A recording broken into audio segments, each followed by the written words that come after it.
The evening rush at Bella Vista restaurant was in full swing. The kitchen doors swung open and shut like a heartbeat, servers weaving between tables with practiced grace. Among them was a young woman named Maya, her dark hair pulled back in a neat bun, her white shirt and black apron spotless despite the chaos of dinner service. Maya had perfected the art of being invisible.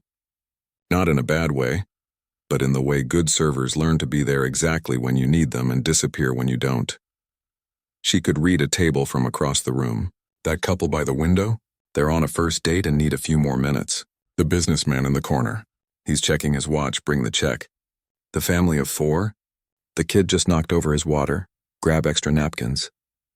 She moved through the dining room with quiet confidence, but if you looked closely, you might notice her fingers. They were different from other servers' hands. Long and graceful with calluses in unusual places, not the rough hands of manual labor, but the specific hardness that comes from years of pressing down on piano keys. Maya was 28 years old, and this wasn't where she thought she'd be.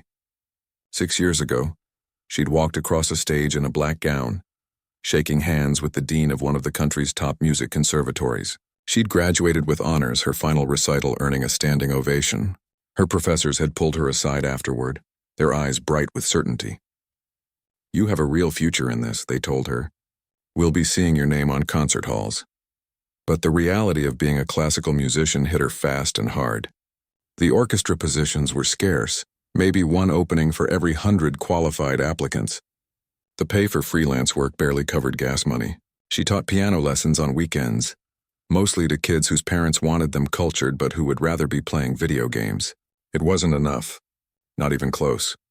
So Maya found herself at Bella Vista, a upscale Italian restaurant where the walls were exposed brick and Edison bulbs hung from the ceiling like expensive fireflies. The tips were good. The schedule was flexible enough that she could still take auditions when they came up, which wasn't often. And on quiet Tuesday afternoons when she sat in her tiny apartment eating instant noodles, she could almost convince herself this was temporary. Tonight was different, though. Tonight, the restaurant had been partially reserved for a private party. Some tech entrepreneur was celebrating his 40th birthday, and he'd brought along 30 of his closest friends, colleagues, and people he wanted to impress. They'd taken over the entire back section of the restaurant, pushing tables together and filling the space with loud laughter and expensive cologne. Maya had been assigned to their section along with 2 other servers. The money would be good, the manager promised. These tech people tipped well, especially when they were trying to show off in front of each other.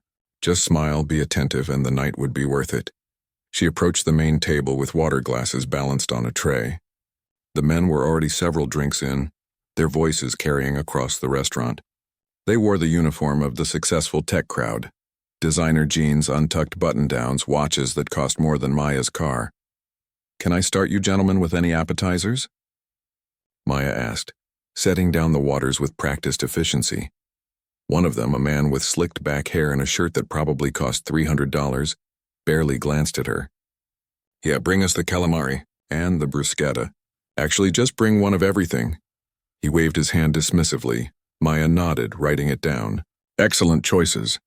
I'll get that started for you right away." As she turned to leave, she heard one of them say something. Not to her, but about her. Just loud enough that she wasn't sure if she was meant to hear it or not. "Look at her. Bet she's got a degree in something useless. Theater, maybe? Art history?" The table chuckled. Maya's shoulders tensed, but she kept walking. She'd heard worse. You develop thick skin working in restaurants, learning to smile through rude comments and wandering hands and people who snap their fingers to get your attention. In the kitchen, she clipped the order to the line and took a deep breath. The heat from the ovens wrapped around her like a blanket. The head chef, a burly man named Tony, caught her eye. "You good?" he asked. "Yeah," Maya said. "Just another Friday night." But it wasn't just another Friday night, and she knew it. Something about those men at that table had gotten under her skin. Maybe it was how casually they'd dismissed her, like she was part of the furniture. Maybe it was because they weren't entirely wrong. She did have a degree that most people considered useless in the real world. What good was being able to play Rachmaninoff if it didn't pay the rent? She pushed the thought away and grabbed a tray of appetizers. There were 7 more hours in her shift. Then she could go home, Take off these shoes that pinched her feet and maybe play a little before bed. She had a keyboard in her apartment. Nothing like the grand pianos she'd trained on, but it was something. Some nights she played for hours, her fingers remembering pieces she'd learned years ago. Other nights she couldn't bring herself to touch it at all. The gap between where she was and where she'd wanted to be too painful to think about. The dining room had filled up now. Every table was occupied, the noise level rising to that pleasant din of successful restaurants where individual conversations blur into a warm hum. Maya delivered the appetizers to the tech party, dodging elbows and refilling wine glasses. The men barely acknowledged her, too caught up in their own conversations about startups and stock options and boats they were thinking about buying. She was invisible again, just the way she'd learned to be, moving through their celebration like a ghost, necessary but unnoticed. Through the window she could see the city lights starting to twinkle as the sun set. Somewhere out there were concert halls where pianists her age were performing. Somewhere there were people whose talent had been enough, whose timing had been better, whose luck had held. Maya had stopped being bitter about it mostly. This was just how life worked out sometimes. You made plans and the universe laughed. She returned to the kitchen for another round of drinks. The night was just getting started and that table was getting louder. She could hear their laughter from here, that particular sound of men who'd been successful and wanted everyone to know it. Maya straightened her apron, balanced the tray, and headed back out. Just another night at Bella Vista. Just another party of people who would never know that their server had once played in Carnegie Hall during a student showcase, that she'd won competitions, that she'd been called gifted, exceptional, remarkable. That was a different life. This was the one she had now. And she was doing her best to accept it, one table at a time. The tech party was getting louder with each round of drinks. Maya had lost count of how many bottles of wine she'd opened for them. How many times she'd smiled politely while they talked over her as if she wasn't even there. It was nearly 9 o'clock and the energy at their tables had shifted from celebratory to something more aggressive. The kind of loud that comes when people are trying to prove something to each other. Maya approached with their entrees, plates of pasta and risotto arranged carefully on her arms. She'd learned early in her serving career how to carry 4 plates at once, a skill that had nothing to do with her music degree but had proved far more useful in paying bills. "Excuse me, gentlemen," she said, her voice carrying that particular server brightness that was half genuine and half survival instinct. "I have the lamb for you, sir, and the seafood risotto here." The man with the slicked back hair, the one who'd made the comment earlier, looked up at her like he was seeing her for the first time. His eyes were glassy from the wine, his smile loose and careless. "Hey, wait a second," he said, loud enough that nearby tables turned to look. "You look smart. Too smart to be doing this." He gestured vaguely at her apron, at the plates, at the whole situation. Maya's stomach tightened. She knew where this was going. She'd been through versions of this conversation before, the faux concern that was really just judgment wrapped in a compliment. "I'm doing just fine, thank you," she said, setting down the last plate. "Can I get you gentlemen anything else?" "No, seriously," he continued, ignoring her question entirely. "What's your story? Let me guess." He leaned back in his chair, playing to his audience now. His friends were watching, some smiling, some looking vaguely uncomfortable but not uncomfortable enough to say anything. "You went to college, right? Liberal arts? One of those degrees that sounds impressive but doesn't actually do anything?" His friends chuckled. One of them, a younger guy with trendy glasses, jumped in. "She's got that look. I bet it was something artsy. Theater, maybe? Or poetry," another one added, grinning. "Do you write poetry about the struggle of the working class?" Maya felt heat rising up her neck. She kept her face neutral, that server mask she'd perfected. "Actually, I studied music. Piano performance." "Will there be anything else?" She said it quickly, hoping to move past it, but it had the opposite effect.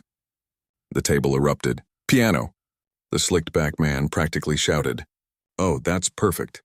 That's absolutely perfect." He looked around at his friends like he'd just won something. "Let me guess how this went. 4 years at some expensive school, learning to play Mozart or whatever, and now you're here bringing me pasta." "Probably has 100,000 in student loans too," someone else added. "For what?" Another chimed in. "So she can play Happy Birthday at parties?" The laughter was getting louder now. Maya stood there, frozen, her hands clutching her empty tray so hard her knuckles went white. She wanted to leave, to walk away with whatever dignity she had left, but her feet wouldn't move. It was like being trapped in one of those nightmares where you can't run no matter how hard you try. "Can you even make money with that?" the slicked-back man continued. He was really enjoying himself now, performing for his friends. "What's the career path there? You play piano and then what? Hope some rich person hires you to play at their kid's birthday party? Come on, don't be mean," one of the other men said, but he was smiling as he said it like it was all just good fun. "I'm not being mean, I'm being realistic," the first man shot back. "We've all made practical choices, right? That's why we're here celebrating, making actual money, building actual companies. I'm just saying maybe she should have thought a little harder about the return on investment before spending 4 years learning to play chopsticks." "I bet she can't even play chopsticks," the younger one with glasses said, and they all laughed again. Maya felt something crack inside her chest. Not break exactly, but crack, like ice that's been holding too much weight for too long. Her eyes stung and she realized with horror that she was about to cry in the middle of the dining room in front of all these people. "Excuse me," she managed to say, her voice barely above a whisper. She turned and walked away as quickly as she could without running. Behind her, she could still hear them laughing, their voices carrying across the restaurant like knives. She pushed through the kitchen doors and kept going, past the prep stations and the dish pit, all the way to the back hallway where they kept the dry storage. It was the only place in the restaurant where you could really be alone.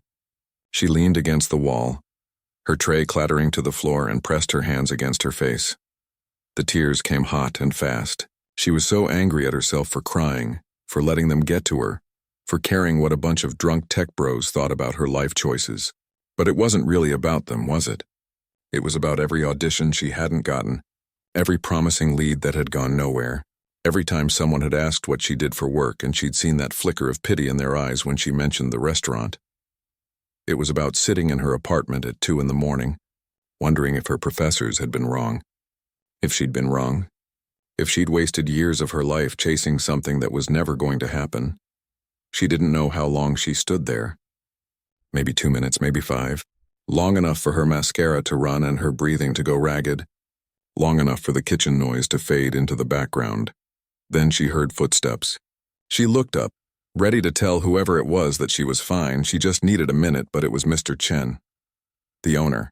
A small man in his 60s who'd opened Bella Vista 20 years ago and still worked the floor most nights, chatting with regulars and making sure everything ran smoothly.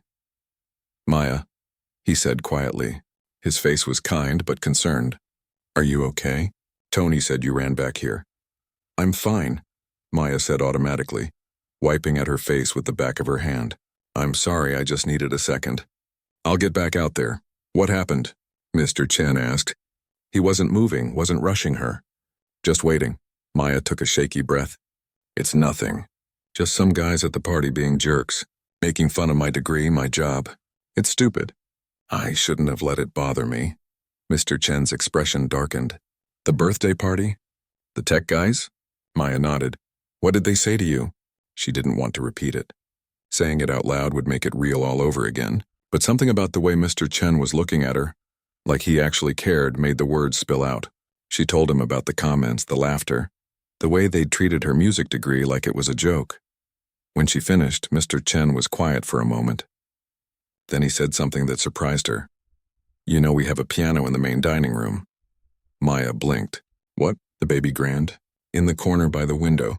We usually have someone come play on Friday and Saturday nights, but our regular guy called in sick this afternoon." He paused, studying her face. "I've known you studied piano. You mentioned it when you interviewed. But I've never heard you play." Maya's heart started beating faster. "Mr. Chen, I don't think— How good are you?" he asked directly. Maya hesitated. False modesty felt wrong, but so did bragging. "I graduated top of my class from the conservatory. I've played in competitions, recitals. I was good enough that my teachers thought I could go professional." Mr. Chen nodded slowly, like she'd confirmed something he'd suspected. "Those men out there think they know everything. They think success looks one way. Their way." He met her eyes. "Would you like to show them they're wrong?" Maya felt something shift in her chest.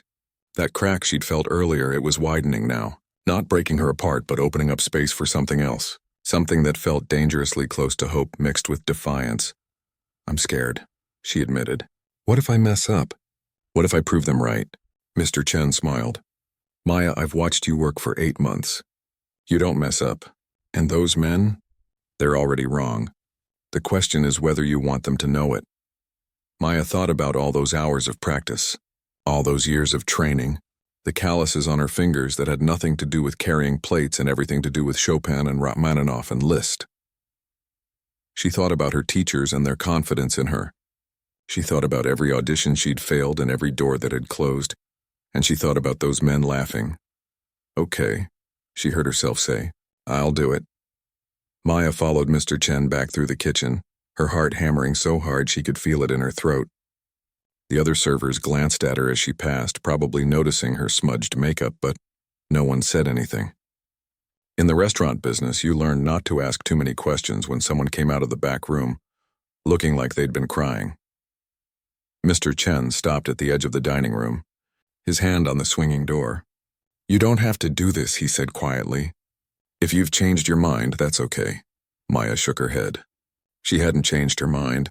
If anything, with each step closer to that piano, she was becoming more certain. The fear was still there, sitting heavy in her stomach, but underneath it was something else.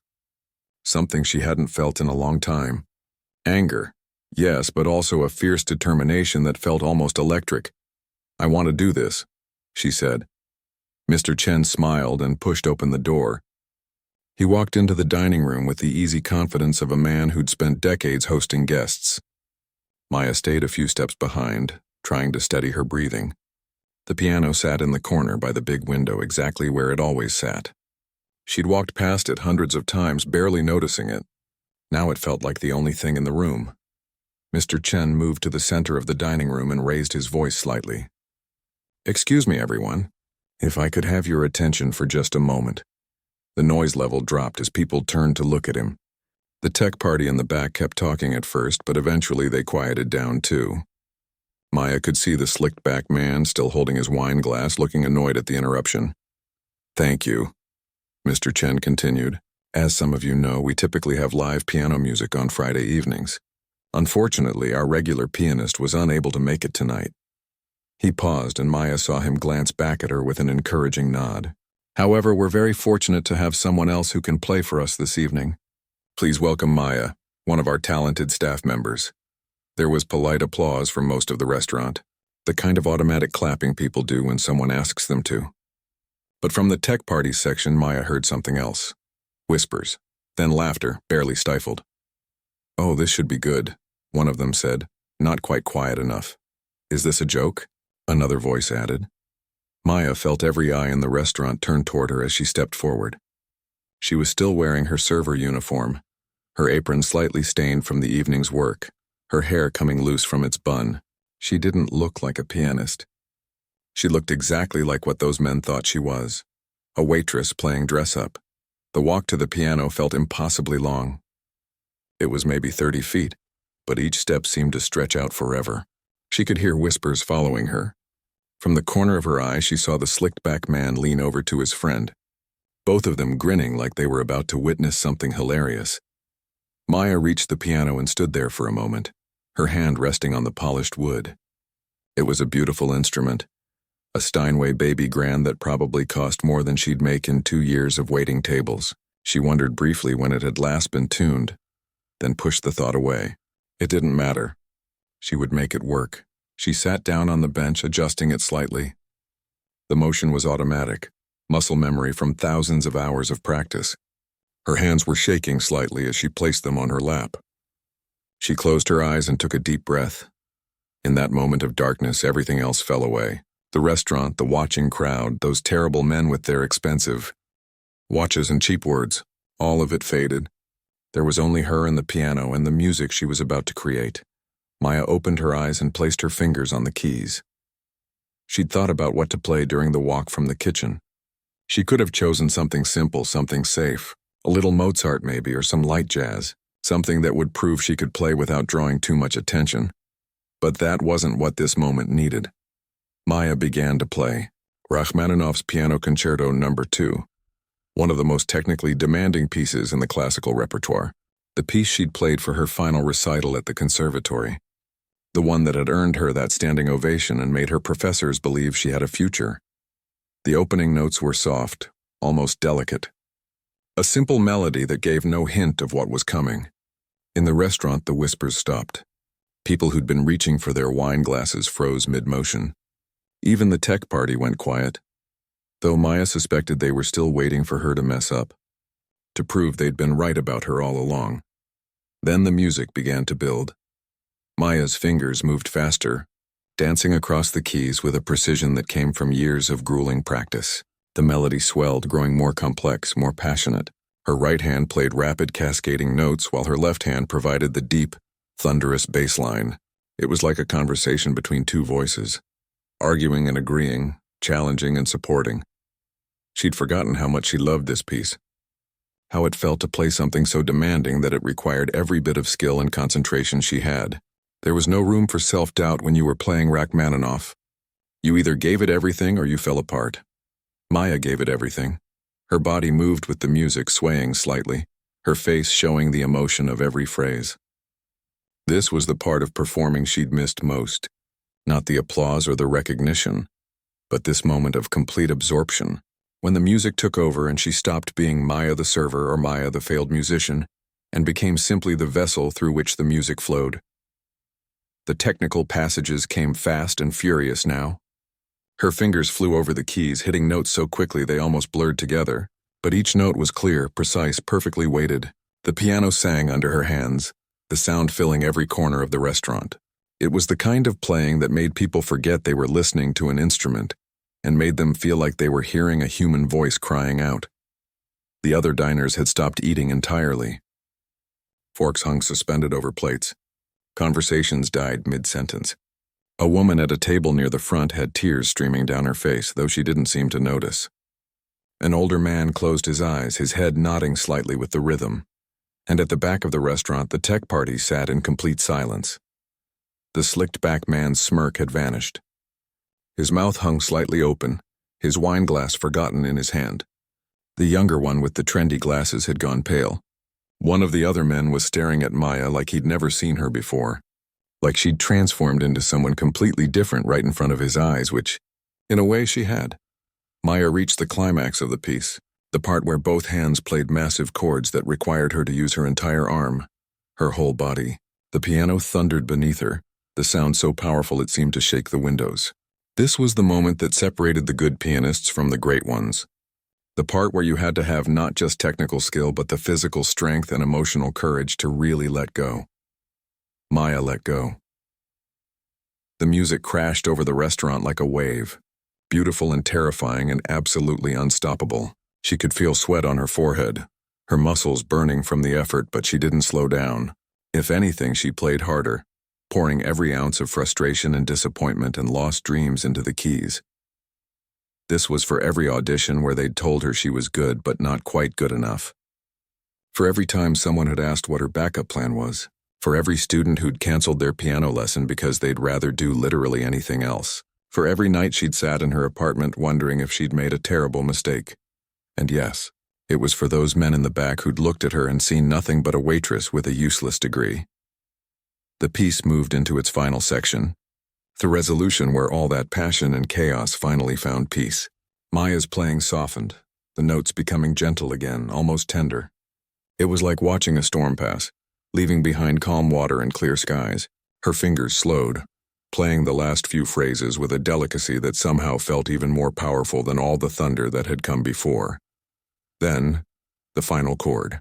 She held it, letting it ring out through the restaurant, sustaining it with the pedal until it faded naturally into silence. Maya lifted her hands from the keys and placed them in her lap.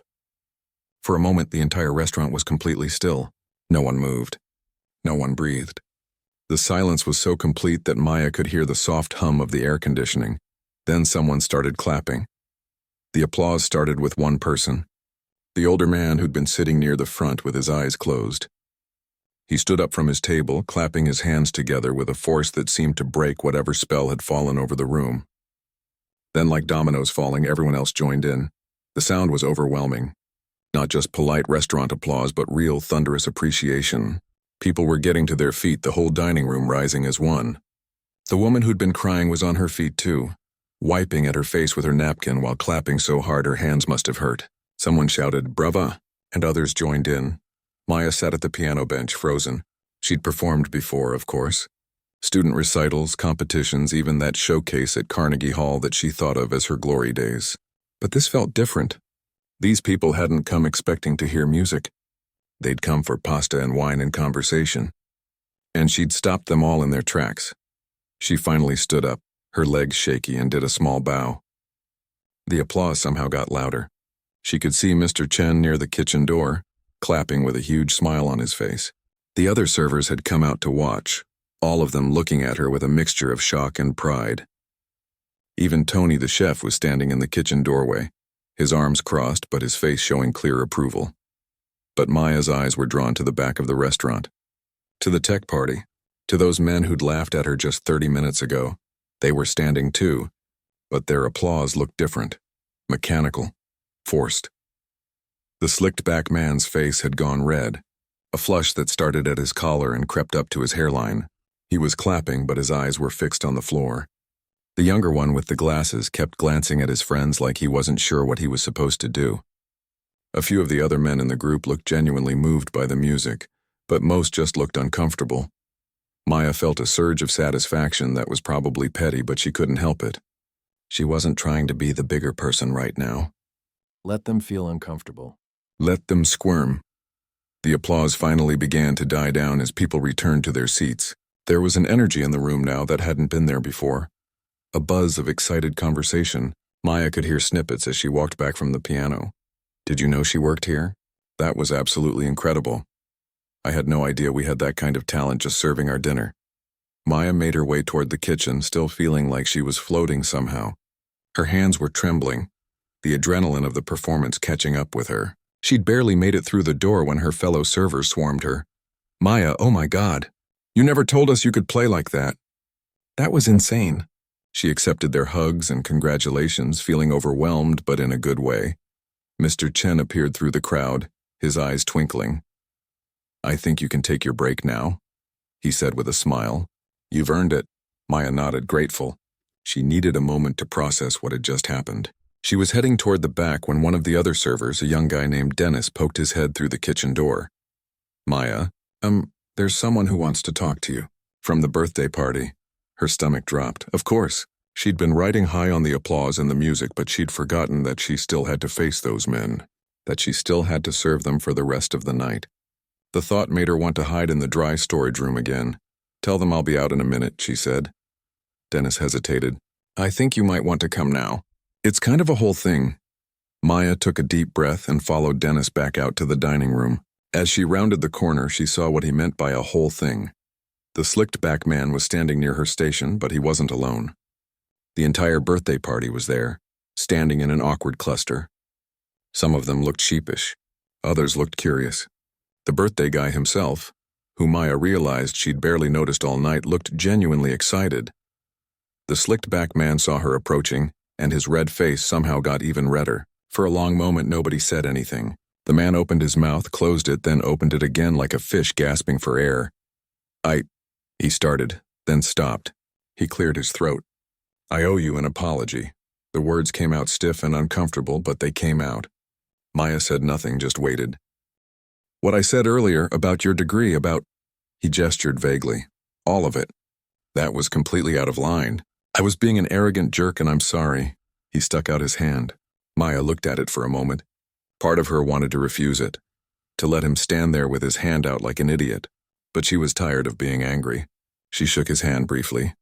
"Thank you," she said simply. The birthday guy stepped forward then.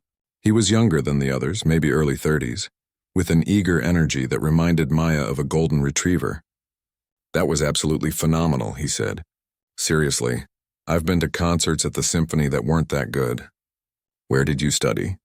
"Lawrence Conservatory," Maya said. Several of the men exchanged glances. The younger one with glasses spoke up. "Wait, Lawrence? That's one of the best music schools in the country. You have to be really good just to get in." "She graduated top of her class," Mr. Chen said, appearing beside Maya. She hadn't even noticed him approaching, from what I understand. The birthday guy was practically bouncing now. Do you perform regularly? Do you have any recordings? A YouTube channel or anything? Maya shook her head. Not really. I teach some private lessons on weekends. Take auditions when they come up. But mostly I just work here. That's criminal, the birthday guy said. He pulled out his phone. Do you mind if I took a video of that? I mean, I already did, but is it okay if I post it? I have like 50,000 followers. People should hear this, Maya blinked. Sure, I guess. What's your full name? I want to tag you properly. As Maya spelled out her name, she noticed the slicked-back man reaching into his wallet. He pulled out several bills, more than she could count quickly, and held them out to her. This doesn't make up for what I said, he told her. But please take it. You have real talent. The kind of talent that shouldn't be hidden in a restaurant. He paused. No offense to restaurants. Maya took the money, too surprised to refuse. When she glanced down later, she would discover it was $800. More than she usually made in a full week. Other members of the party were pulling out their wallets too. They pressed bills and business cards into her hand, talking over each other. One man owned a small venue and wanted to know if she'd be interested in doing a show. Another knew someone who ran a music festival. A third just wanted to give her money because, as he put it, that was the most beautiful thing I've heard in years, and you should be able to do that full time. Maya's head was spinning. It was too much, too fast. An hour ago she'd been crying in the back hallway, and now she was surrounded by people treating her like she was someone important. Mr. Chen gently extracted her from the crowd. Okay, gentlemen, let's let her breathe. You can leave your contact information with me and I'll make sure she gets it. As the party returned to their tables, still buzzing with energy, Mr. Chen led Maya back toward the kitchen. How are you feeling? He asked. Maya looked down at the handful of business cards and cash in her hands. I have no idea, she admitted. This is surreal. You deserve it, Mr. Chen said firmly.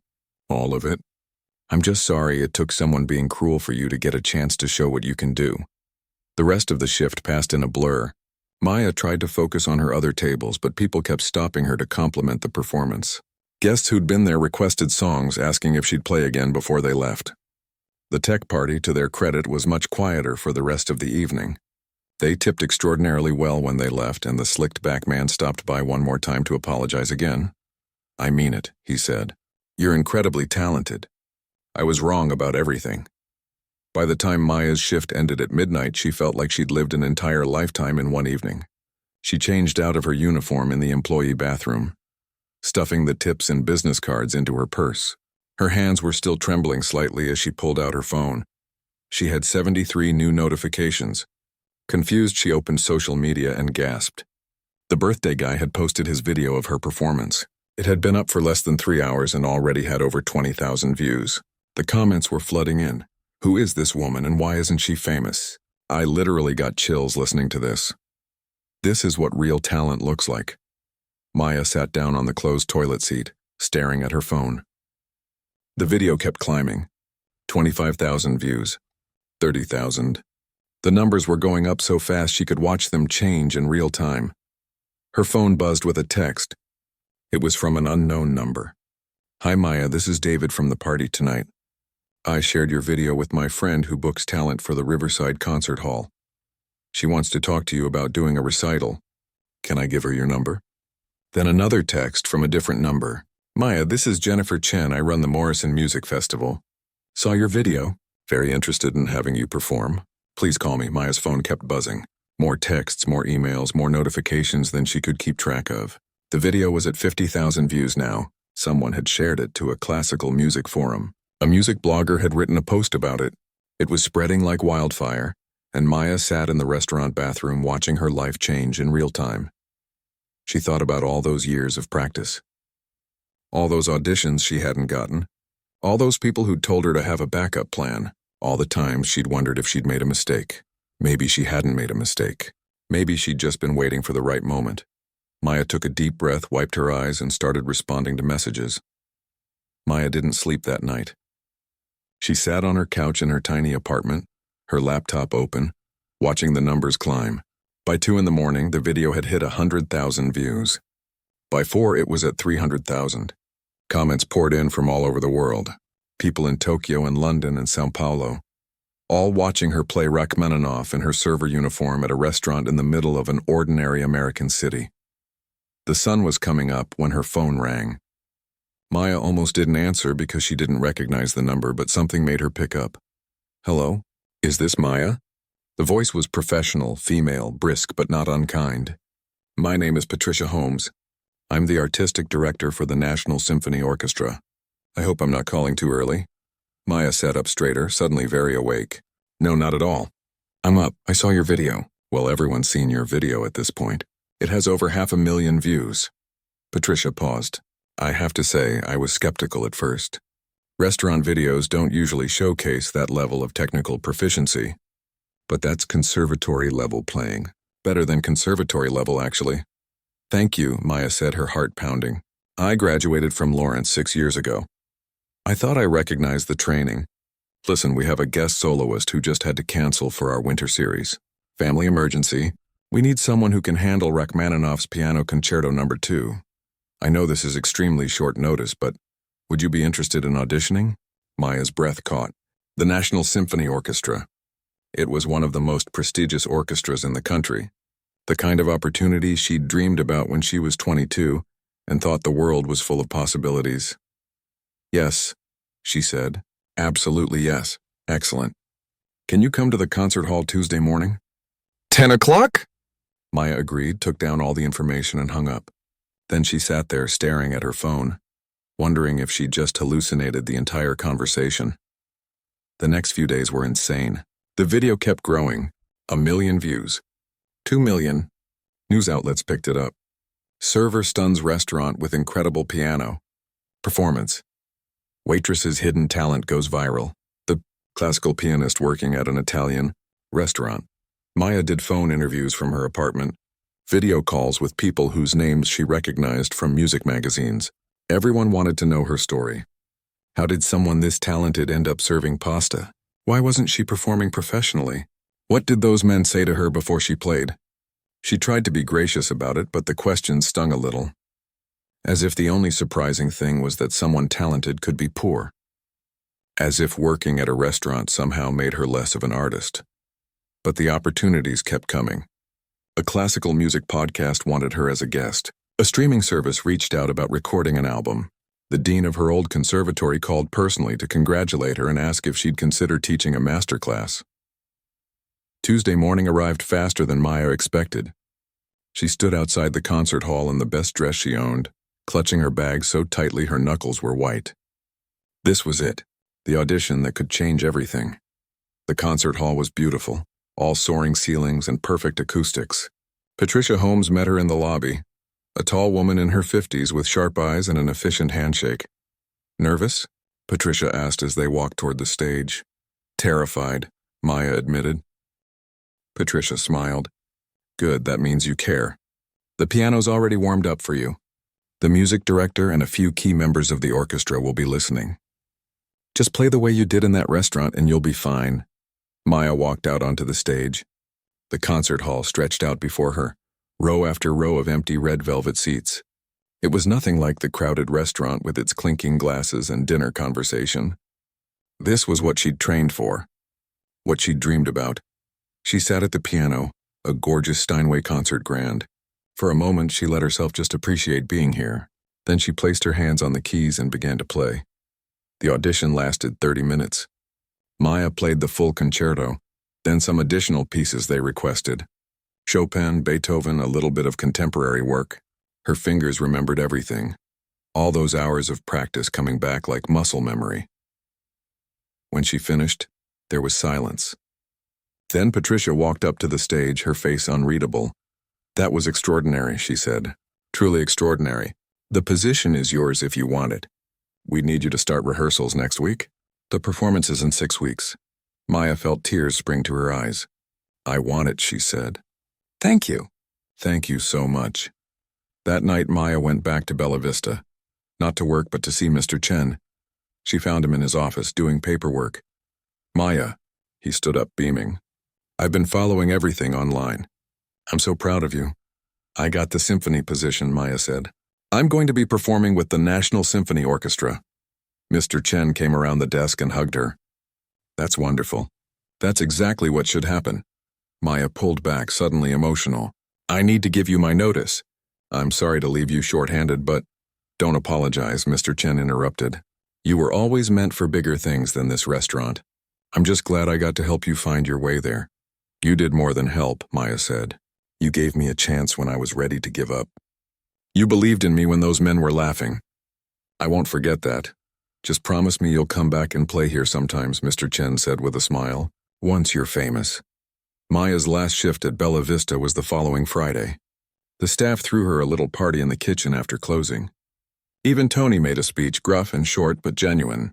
The other servers gave her a card they'd all signed, full of inside jokes and encouragement. As Maya was leaving, carrying a box with her few personal items from her locker, she saw something on the bulletin board by the back door. It was a printout of the viral video with a note in Mr. Chen's handwriting. Never underestimate people. Everyone has a gift. The weeks that followed were a whirlwind. Rehearsals with the orchestra were intense but exhilarating. Maya worked with world-class musicians, people she'd only read about before.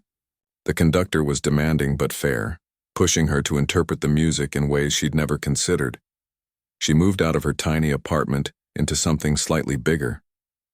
Not fancy, but with enough room for a real piano which she bought with the advance from the recording contract. Her parents came to visit, crying when they saw her new place, proud of her in a way that made Maya realize they'd been worried about her for years. The student who'd filmed the original video reached out to ask if they could document her journey to the performance. Maya agreed, and suddenly she had a filmmaker following her around. It felt surreal, like she was living someone else's life. The night of the performance arrived cold and clear. Maya stood backstage in a floor-length black gown, listening to the orchestra warm up. The concert hall was sold out. Every single seat filled. She peeked through the curtain and saw the crowd. Families, music lovers, students in cheap seats at the back. And there in the front section she saw Mr. Chen with his wife, the other servers from Bella Vista, her parents, her old piano teacher from high school who'd driven 6 hours to be there. Patricia appeared beside her. How are you feeling? Ready, Maya said, and she meant it. She walked onto the stage to thunderous applause. The spotlight was warm on her skin. She sat at the piano and the conductor raised his baton. The music started with the orchestra's introduction, those familiar opening notes of Rachmaninoff's Piano Concerto No. 2. Then it was her turn. Maya's fingers touched the keys and she began to play. This time she wasn't playing to prove anything to anyone. Not to the men who'd mocked her, not to the professors who'd doubted she could make it, not even to herself. She was playing because this was what she was meant to do. This was who she was. The music filled the concert hall, weaving together with the orchestra in a conversation that needed no words. Maya let herself disappear into it, the way she always did when she played. The technical passages flew by. The emotional moments swelled and ached. The audience disappeared. The stage disappeared. There was only the music. When the final chord rang out, Maya held it, letting it fade naturally. Then silence. That perfect moment before applause when everyone is still inside the music. Then the crowd erupted. People were on their feet immediately, the ovation rolling over her in waves. Maya stood and bowed, her eyes finding Mr. Chen in the audience. He was standing and clapping, his face wet with tears. Later, at the reception, people would tell her it was one of the best performances they'd ever heard. The reviews the next day would be glowing. The recording would be nominated for awards. But in that moment, standing on the stage of the National Symphony Orchestra, Maya just felt grateful. Grateful for the long journey that had brought her here. For the restaurant job that had kept her afloat. For Mr. Chen who'd given her a chance. Even for those men who'd mocked her, because their cruelty had led to this moment. She'd spent years thinking she'd failed. That her dreams were dead. But they'd just been waiting.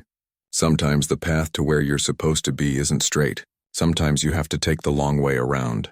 And sometimes all you need is one moment, one performance, one chance to show the world who you really are. Maya had found her moment, and she was never letting it go.